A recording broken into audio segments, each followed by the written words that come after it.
ও ঠিক আছে ঠিক আছে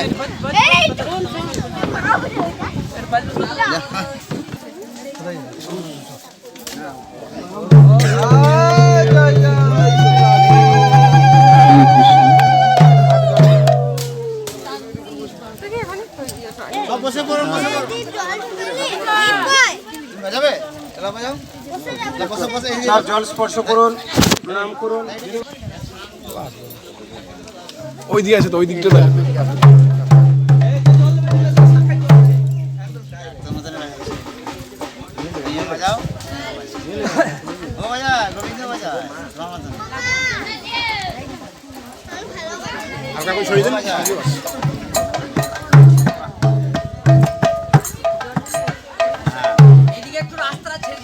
ওই সাইডটা ছেড়ে দিন আপনারা, এইদিকে আমাদের যারা আছেন এইদিকে বসুন, এইদিকে সব যাতায়াতের রাস্তা রেখে দিন, সব কুণ্ডে নাম দিয়ে আপনার এই সাইডে আসুন, এইদিকে আসুন না, কিছু লোক এইদিকে চলে আসুন।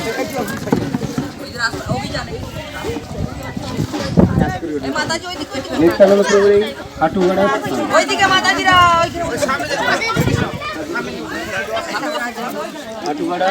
ওইখানে দেখবেন স্থান সংক্ষিপ্তভাবে ওখানে লেখা রয়েছে এবং এরপরে আবার স্বপ্ন লেখা আছে এখানে হাঁটুগড়া এবং সমস্ত তীর্থকে এখানে সপ্ত তীর্থ বা সপ্ত সাগর এখানে আহ্বান করেছিলেন নিত্যানন্দ প্রভু।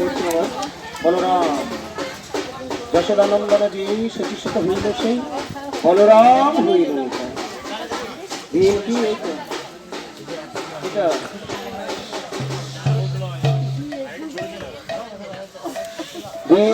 যত ছিল তারে গোড়া উদ্ধার এলো, তার সাক্ষী জগাই আর মাধাই। জগাই মাধাই মহাপাপী ছিল, তারা হরিনামে উদ্ধার পেয়েছিল, ওই তো ছোট করতাম তাহলে।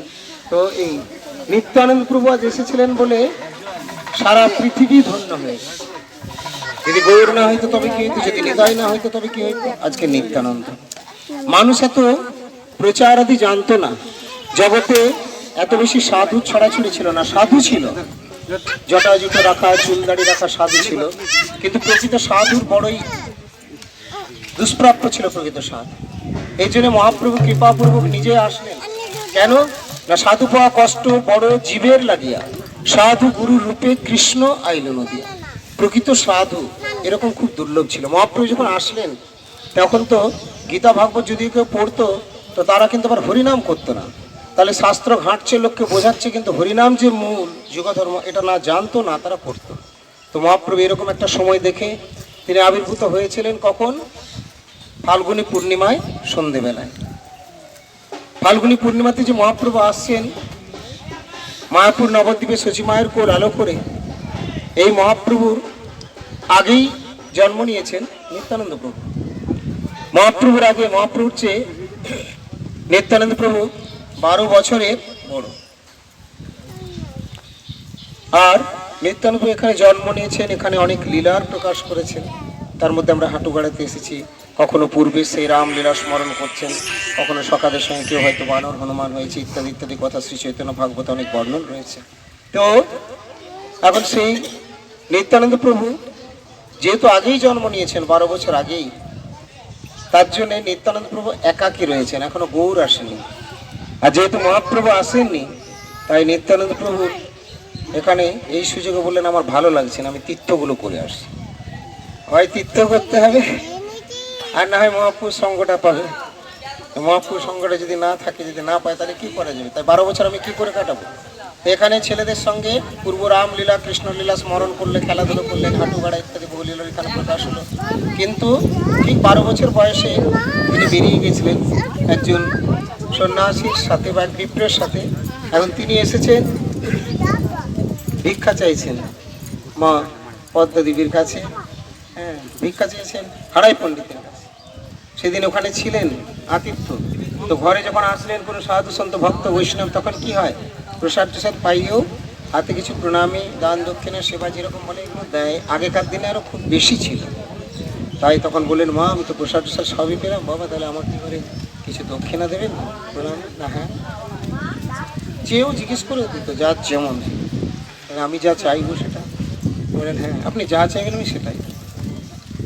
ঠিক তো না? হ্যাঁ, তাহলে আপনার এই সুন্দর পুত্রটি আমি ভিক্ষা যেন বজ্র পড়ার মতো হয়ে গেলে, কিন্তু কথা দেওয়া হয়ে গেছে, আর উপায় নেই। আগেকার কথার এমনি ব্যাপারটা ছিল। তারপরে সাধু সন্তদেরকে বলছে, আর বাণী লঙ্ঘন করবো কি করে?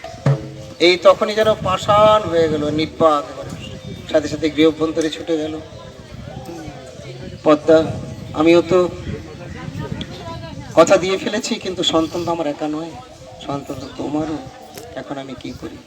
এই বলে যখন বলছেন, ঠিক সেই শোক সাগরে নিমজ্জিত হচ্ছেন উভয়ই, কিন্তু নিজেকে বাহ্যিকভাবে ধীর স্থির শক্ত রেখে বলে, ঠিক আছে দিয়ে দাও। পুত্রকে যখন তুমি দেবো বলেছ, সাধুর সঙ্গে দিচ্ছ, ভালো, ভগবানেরই সেবা করবে, সাধু সেবা করবে। ভেতরে কষ্ট হলেও মেনে নিয়েছেন। আর এই নিত্যানন্দ প্রভুকে নিয়ে চলে গিয়েছে। নিত্যানন্দ প্রভু তীর্থস্থান করতে গিয়ে, তীর্থে যেতে গিয়ে প্রথম কোথায় গিয়েছিলেন বলো? কি বলবে? তীর্থ বেরিয়ে প্রথম কোন তীর্থে গিয়েছিলেন? সবাই জানে, ভুলে গেছে। বক্রেশ্বরে। নিতাইয়ের প্রথম তীর্থ দর্শন হচ্ছে বক্রেশ্বর। আর মহাপ্রভু এসে পরে এখানে পানুরিয়াতে অবস্থান করলেন। বক্রেশ্বর পর্যন্ত যাওয়া হয়নি। কোশ্চরে আছেন প্রভু বক্রেশ্বর। তথা হইতে ফিরলেন শ্রী গৌরাঙ্গ সুন্দর পানুরিয়া বা বীরভূমে, আর আবার এখান থেকে ফিরে গেলেন। কিন্তু নিতাই ওখানে গিয়েছিলেন। তার জন্য দেখবেন নিতাইয়ের পাদপীঠ, নিতাইয়ের চরণ চিহ্ন কিন্তু রয়েছে বক্রেশ্বরে। ওই যে যেখানে মেন মন্দির রয়েছেন, আমাদের শিবজি রয়েছেন, তার পাশে বাঁদিকে যে সামনে যে কুণ্ডটা, কি কুণ্ড বলা হয় যেন, প্রতীক পাবনি যায়, বাঁদিকের কোণাতে কিন্তু ওইখানে শ্বেতগঙ্গা, হ্যাঁ শ্বেতগঙ্গা বলা হয় ইত্যাদি। ওই শ্বেতগঙ্গার বাঁদিকের কোণাটাতেই ওখানে কিন্তু রয়েছেন। আবার গৌরাঙ্গ মন্দির ইত্যাদি সব করেছেন। তো ওখানে চরণ চিহ্ন রয়েছে, চরণ চিহ্ন স্থাপনা। গুরুদেবের সঙ্গে আমরা গিয়েছি, দর্শন করে এসেছি। যাই হোক, নিত্যানন্দ প্রভু বিভিন্ন স্থানে শুরু করলেন। দর্শন টর্শন করতে করতে গিয়ে বৃন্দাবনে তিনি বসে আছেন। বৃন্দাবনে চারদিকে দর্শন হয়ে গেছে, চারদিকে দর্শন। নিতাই এবার মনে মনে জিদ ধরেছে। কি বলেছে না, যতক্ষণ পর্যন্ত প্রভু তুমি প্রকাশ না করছো, মানে 12 বছর নিত্যানন্দ প্রভু আগেই জন্ম নিয়েছেন, ঠিক 12 বছর পরে কিন্তু মহাপ্রভু এরপরে চলে এসেছেন ভূতলে। মহাপ্রভু এসেছেন, পরে মহাপ্রভু একটু একটু করে বড় হচ্ছেন, এখানে লীলা হচ্ছে। নিত্যানন্দ প্রভু ইত্য বছরে তীর্থনে রয়েছে, তীর্থ করছেন। তীর্থ করে করে কাশী, গয়া, মথুরা সমস্ত কমপ্লিট করেছেন। শেষে লাস্টে বৃন্দাবনে এসে বসে আছেন। বললেন, আমি তো আর এখন আর যাবো না, যতক্ষণ পর্যন্ত না আমার প্রভু, আমার ঠাকুর মহাপ্রভু যতক্ষণ না পর্যন্ত তার কোনো লীলার প্রকাশ করছে, ঈশিতা ঐশ্বর্য, আমি যে ভগবান, তাকে মানুষ যতক্ষণ না জানছে, তিনি এমন কিছু না প্রকাশ করছেন, ঈশিতার প্রকাশ যতক্ষণ না হচ্ছে, ভগবান যতক্ষণ না কিছু দেখাচ্ছেন, গৌরাঙ্গ সুন্দর আমি যাবই না। মহাপ্রভু বুঝতেও পেরেছেন। তাই মহাপ্রভু বলেন, বেশ তাহলে তো এবার আমাকে লীলার প্রকাশ করতে হবে। নিত্যানন্দের ইচ্ছা বুঝে মহাপ্রভু এরপরে লীলার প্রকাশ করবেন। একদিন মহাপ্রভু বলছেন যে, দেখো তো, কোনো মনে হচ্ছে, ইঙ্গিত বলছেন যে মনে হচ্ছে কোনো মহাপুরুষ কি এসেছে মনে হচ্ছে এখানে, মায়াপুরের কথা, নবদ্বীপের কথা। দেখো তো তোমরা, কেননা কালকে আমি স্বপ্নে দেখলাম, ঠিক এরকম এরকম করে বর্ণনা দিলেন যে রথে চড়ে আসছে এরকম, মানে জাস্ট সেটা যেন ঠিক বলদেব প্রভুর মতো ইঙ্গিতে, কিন্তু বলা হচ্ছে কোনো মহাপুরুষ আসছেন, আমি স্বপ্নে দেখেছি। খুঁজতে পাঠালেন, এনার সকলে খোঁজাখুঁজি করে করে, তারপরে কোথাও খুঁজে পেল না।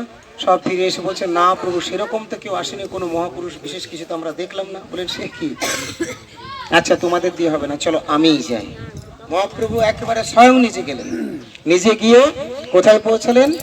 আমাদের মায়াপুরে, যেটা নন্দন আচার্যের ভবন বলা হয়। আমরা ওখানে গেলেই উঠি। মায়াপুরের সব স্থান, মায়াপুর, নবদ্বীপ এটা হচ্ছে একই, যদিও স্পেসিফিক নবদ্বীপে একটা আলাদা, মায়াপুরে একটা আলাদা রয়েছে, কিন্তু নবদ্বীপের অর্থ হচ্ছে 9টা দ্বীপ নিয়ে, তার মধ্যে একটা অন্তর্দ্বীপ বা যেটা হলো মায়াপুর, ইত্যাদি ইত্যাদি সব রয়েছে।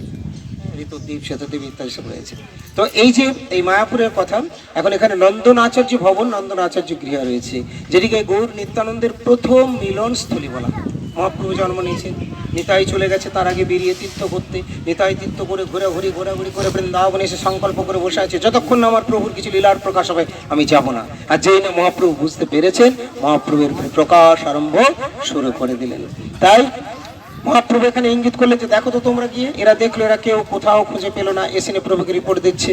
শ্রীবাস হরিদাস ঠাকুর সব ভক্তবৃন্দ তারা রয়েছেন, বলেন প্রভু আমরা তো কোথাও খুঁজে পাইনি কিছু, সেরকম থেকে আসেনি মনে হচ্ছে। মহাপ্রভু ইঙ্গিত বলেন না, তোমরা পাবে না, আসলে আমাকেই যেতে হবে। কেন না, গুরু নিত্যানন্দ তত্ত্ব হলো এত বড়, না দেখিয়ে দিলে কেউ দেখতে পাবে না, বুঝিয়ে না দিলে বুঝতে পাবে না, তাই আমাকেই যেতে হবে। মানে গৌরাঙ্গ, গৌর যদি নিতাইকে দেয় তাহলে নিতাই পাবে, আর তখন নিতাই যদি আবার গৌরাঙ্গকে দেয় তাহলে জীব গৌরাঙ্গ পাবে। এই জন্য নিতাই ভজিলে গৌর পাবে, নিতাই ভজিলে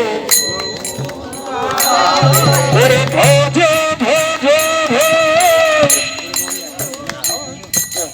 নিতাই ভজিলে গৌর পাবে, ভজ ভজ ভজ নিতাই ভজ নিতাই ভজিলে নিতাই ভজিলে গৌর পাবে, নিতাই ওরে সব তার সার শিরোমণি, ভজ ভজ ভজ নিতাই গুণমণি, সব তার শিরোমণি, ভজ ভজ ভজ নিতাই গুণমণি, নিতাই ভজিলে গৌর পাবে, ভজ ভজ ভজ নিতাই ভজ নিতাই ভজিলে ভজ ভজ ভজ নিতাই ভজ নিতাই ভজিলে গৌর পাবে, ভজ ভজ ভজ নিতাই। গুরু নিত্যানন্দ এরকম আর পাওয়া যাবে না, এরকম পাওয়া যাবে না। কোনো ভগবান এরকম হতে পারেননি, রাম ভগবান এরকম হতে পারেননি, কৃষ্ণ ভগবান এরকম হতে পারেননি। এত দয়া এত কৃপা যা গৌর নিত্যানন্দের রয়েছে। যদিও যিনি গৌরাঙ্গ তিনি শ্রীরাম, তিনি পূর্ব লীলায় শ্রীকৃষ্ণ, কিন্তু এখানে এই লীলাতে তার এত দয়া কৃপাটা বিতরিত হয়েছে এবং এমন সহজ সরল রূপের প্রকট বা প্রকাশ করেছেন যেটা পূর্ব অবতারে হয়নি। এই জন্যে যেমনি নিতাই আর তেমনি গৌর। একসময় মহাপ্রভু মায়াপুর নবদ্বীপে যখন রয়েছেন, মহাপ্রভুর সন্ন্যাস গ্রহণের আগে অনেকেই নিমাই নিয়ে সমালোচনা করছে, চিনতে ভুল করছে, চামড়ার চোখে দেখছে, বলছে সচিবিষি ছেলেটা খুব বাড়াবাড়ি করছে, সবাই এত হরি হরি করে সবাইকে নাচানোর কি দরকার, ঘরের লোকগুলোকে টেনে আকর্ষণ করে নিয়ে চলে যাচ্ছে, ঘর সংসারগুলো দেখছে না, বিভিন্ন জনের বিভিন্ন মন্তব্য, তার ফলে গৌরাঙ্গের সমালোচনা করছে। মহাপ্রভু অন্তর্যামী বুঝতে পারলেন, বলেন না না না না, আমি যে আসলাম লোকের হিতের জন্য, কল্যাণ করার জন্য, এই দুর্ভাগারা আমাকে চিনতে না পেরে আমার সমালোচনা করে ফেলছে। তাই মহাপ্রভু ঠিক করলেন আমি সন্ন্যাস নিয়ে নেব, মরে না মানিলে সব লোক হবে নাশ, ইচ্ছে লাগি কৃপার্দ্র প্রভু করিলা সন্ন্যাস, সন্ন্যাসী বুদ্ধিতে মরে করিবে নমস্কার, তথাপি খণ্ডিব দুঃখ পাইবে নিস্তার। যদি আমাকে সন্ন্যাসী বুদ্ধিতেও নমস্কার বা প্রণাম করে, সন্ন্যাসী বুদ্ধিতেও, তার মানে পুরো ভক্তি করে নয়, যেটাকে কাটসি বলে না, আর্টিফিশিয়াল বা বাইরে থেকে, এরকমও পুরো ভক্তি করে নয়, একটা প্রণাম করতে বললাম কি করবো সাধু বাবা, সন্ন্যাসী বুদ্ধিতে মনে করিবে নমস্কার। যদি সন্ন্যাসী বুদ্ধিতে করে ভগবান টগবান না ভাবো, তথাপিও মানে তবুও খণ্ডিবে দুঃখ পাইবে নিস্তার, তার দুঃখ চলে যাবে। এই জন্যেই এরকম অবতার আর তুমি কোথায় পাবে? মহাপ্রভুর এই যে দয়া কৃপা করুণার কথা, অপরদিকে কাকে নিয়ে এসছেন? উপযুক্ত আরেকজন তার সঙ্গী, তিনি হলেন নিতাই, সেই ব্রজের বলাই। তাই যশোদানন্দনে জয়ী শশিসুত হইল, সেই বলরাম হইল নিতাই। দিনহীন যত ছিল তারে গোড়া উদ্ধার হলো, তার সাক্ষী জগায় আর মাথায় নিত্যানন্দ প্রভুকে নিয়ে আসলেন। আর এই নিত্যানন্দ প্রভু মহাপ্রভুর প্রথম মিলন হলো নন্দন আচার্য গৃহে। সবাইকে খোঁজাখুঁজি করতে পাঠিয়েছিলেন, তারা কেউ দেখতে পায়নি। মহাপ্রভুকে নিজে উপস্থিত হলেন এবং তাকিয়ে আছেন। নিত্যানন্দ যেন এমনি করে সিংহাসনে বসে আছেন, খুব মেজাজের মধ্যে, তার এক আলাদা ভাব রয়েছে, কিন্তু মুখে কোনো কথা নেই। যেই না মহাপ্রভু সেখানে গিয়ে একবার উপস্থিত হয়ে গেলেন, বাকিরা কেউ খুঁজে পায়নি, কিন্তু মহাপ্রভু কি করে গেলেন না, ভগবান আমি জানি নিতাই কোথায় আছে, চুপচাপ বসেছিলেন একজনের বাড়িতে নন্দন আচার্য গৃহে। সেখানে কিন্তু মহাপ্রভু ডাইরেক্ট নিয়ে চলে গেলেন। কি করে জানলেন? অন্তর্যামী ভগবান একবার ওখানেই প্রবেশ করলেন, নিয়ে বলছেন কি নিতাই, হ্যাঁ নিতাইয়ের সঙ্গে কি কথা বলবেন। ইঙ্গিত করলেন শ্রীবাসকে যে একটু হয়ে যাক শাস্ত্র কথা। যেই না একটা শাস্ত্রের শ্লোক উচ্চারণ করে, অর্থাৎ শ্রীমদ ভাগবতের কথা কৃষ্ণ লীলা স্মরণ হয়ে যায়, আর নিতাই কি দেখে বৃন্দাবনে পৌঁছে যায়, জেগে যায়। আমি সেই বলাই ব্যাস প্রকাশ হয়ে গেল। মহাপ্রভু চিনিয়ে দিলেন সবাইকে, এই নিতাই সাধারণ একটা লোক নয়, এ দেখে নাও কি। আর তখনই নিত্য আনন্দ প্রভুর সঙ্গে এরপরে মহাপ্রভু যখন বলছেন কি নিতাই কোথায় গিয়েছিলে, কোথায় তীর্থ করলে, না অনেক তীর্থ তো করেছি, সহজে কথা বলছে না, চুপচাপ। দীর্ঘদিন পরে এই প্রথম মিলন হচ্ছে, প্রথম দর্শন হচ্ছে। এতদিন আমার প্রাণ প্রভুকে ছাড়া আমি ছিলাম, দেখিনি, আর এখানে পাচ্ছি। ব্যাস নিত্যানন্দ অপলোক নেত্রে দর্শন করছে, প্রথম মিলন দর্শন। শ্রী চৈতন্য ভাগবতে এরকম বর্ণন রয়েছে যেন দুজনেই দুজনকে চোখ দিয়ে লেহন করছেন। লেহন মানে গাভী গোমাতাগুলো বাচ্চাগুলো কেমন করে ভালোবাসে ওরা, জিভ দিয়ে চাটিয়ে গা পয়সা এই লেহন করছে চোখে চোখে, যেন এরকম প্রীতির আদান প্রদান।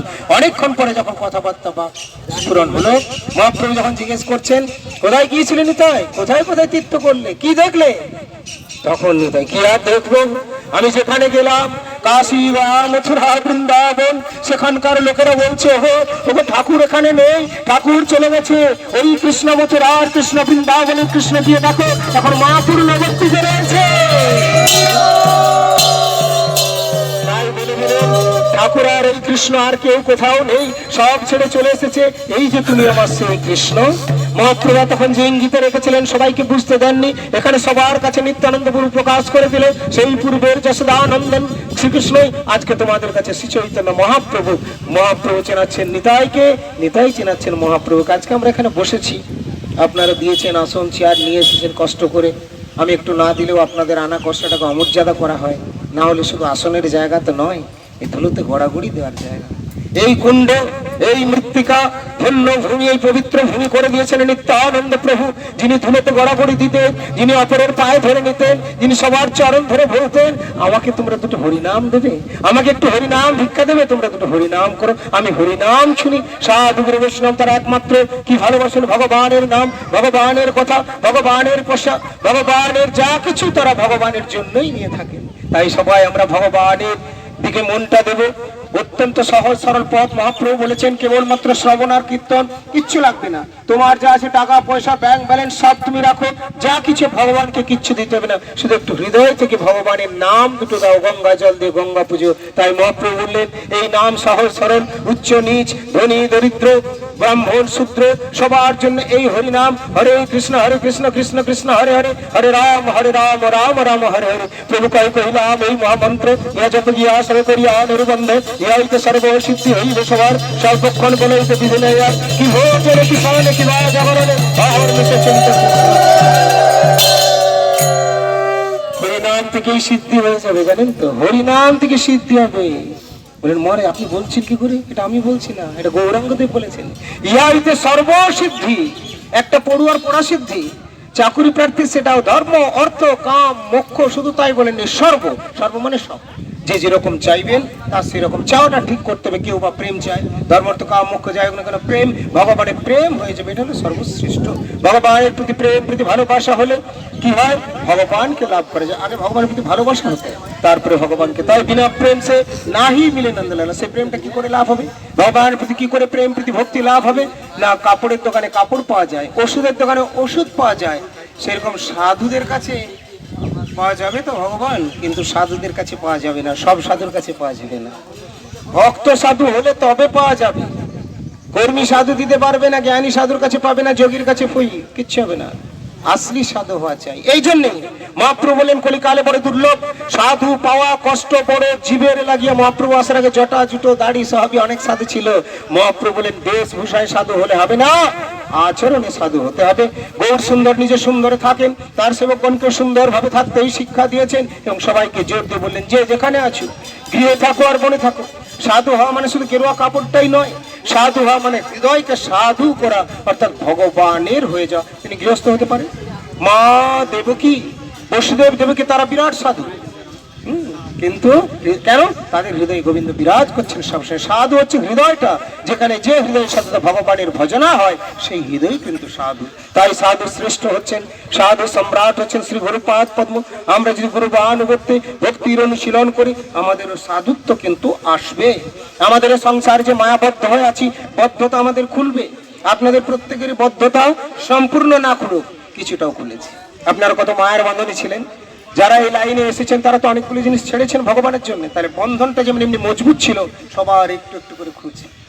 এই যে আপনারা সবাই এসেছেন, সুমিত্রা দিয়ে চলে এসেছেন ধানবাদ থেকে, ওখান থেকে এসে আকর্ষণ। তো ভগবান বিবিধ লীলার প্রকাশ করেছেন, সেই লীলাগুলো আমাদের শুনতে শুনতে ভালো লাগবে। আর যদি ভালো লেগে যায় তাহলে ভগবান বলছেন তার প্রতি আমার করুণা হয়ে যায়। যেই না ভালো লাগলো, মত কথা বাচকং নিত্যং মত কথা শ্রবণে রতং মত কথা প্রীত মনসং না হং তক্ষ্যামি নরম।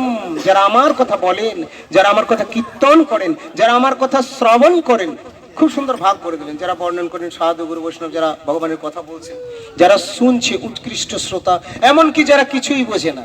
সুন্দর একটি প্রসঙ্গ রয়েছে, এক বুড়িমা রয়েছে, বলে তুমি যে যাও রোজ রোজ মঠে মন্দিরে পাঠ শুনতে, ভাগবত শুনতে, কি বোঝো?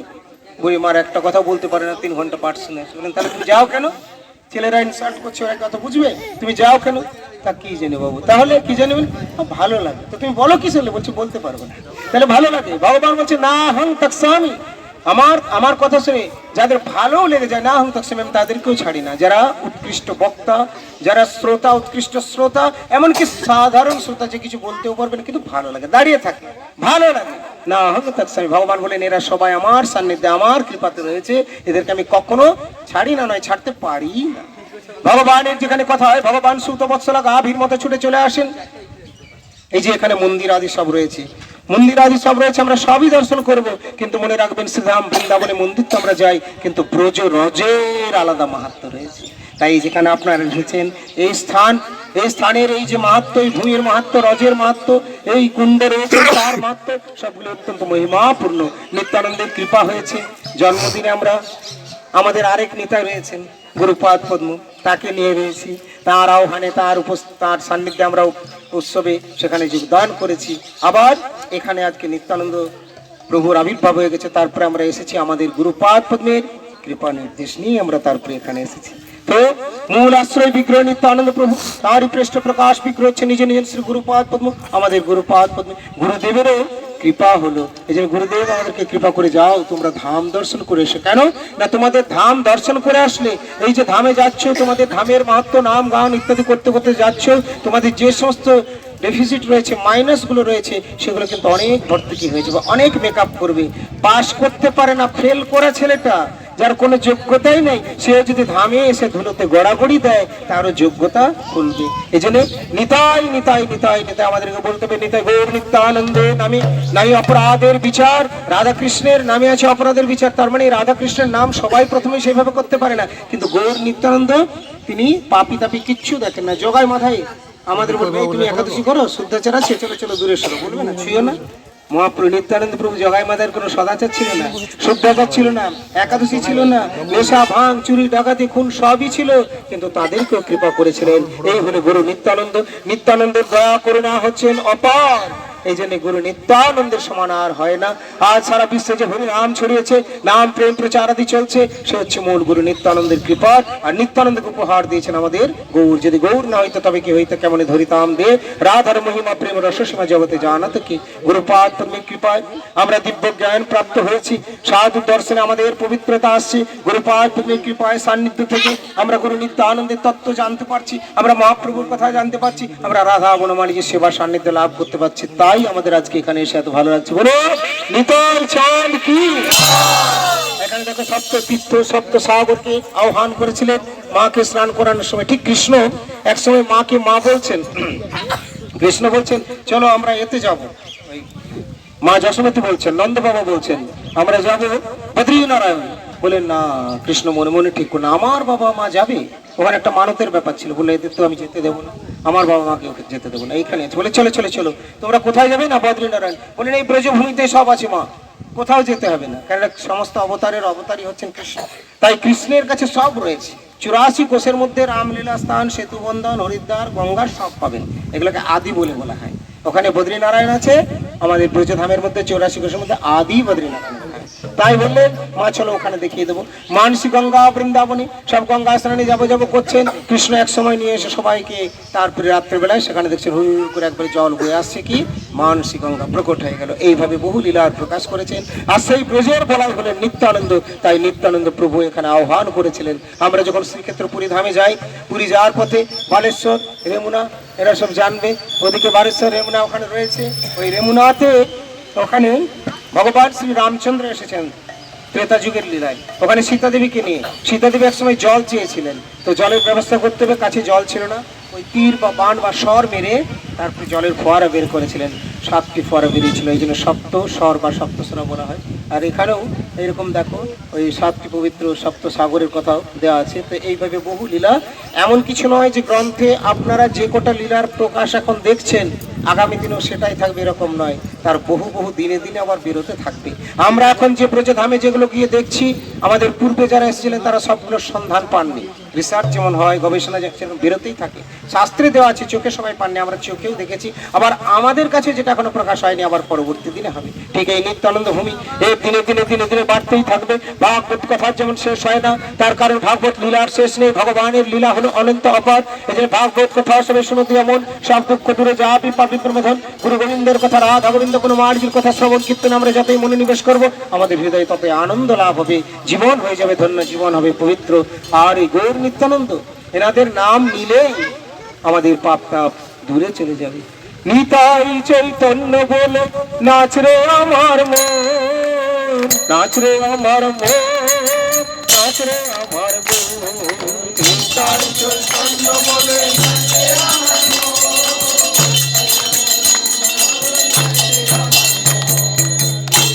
চৈতন্য বলে নাচ রে আমার মন, নাচ রে আমার মন, নাচ রে আমার মন। নিতাই চৈতন্য বলে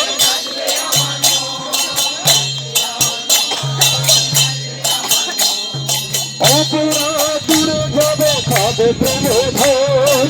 নিতাই চৈতন্য বলে নাচ রে আমার মন, অপরাধ নিতাই চৈতন্য বলে,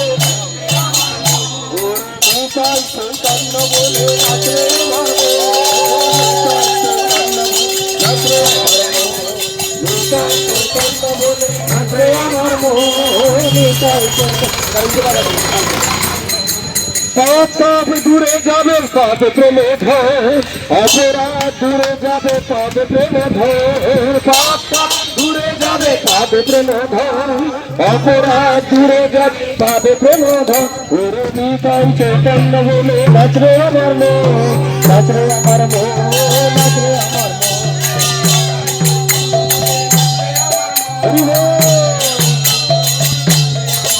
বলো নিতাই নিতাই আমার নিতাই গৌরাঙ্গ, নিতাই নিতাই আমার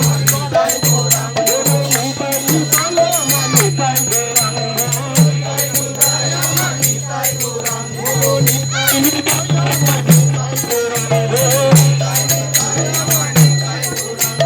নিতাই আমার নিতাই গৌরাঙ্গ, নিতাই নিতাই আমার নিতাই গৌরাঙ্গ। আচ্ছা আপনারা দর্শন প্রণাম করুন।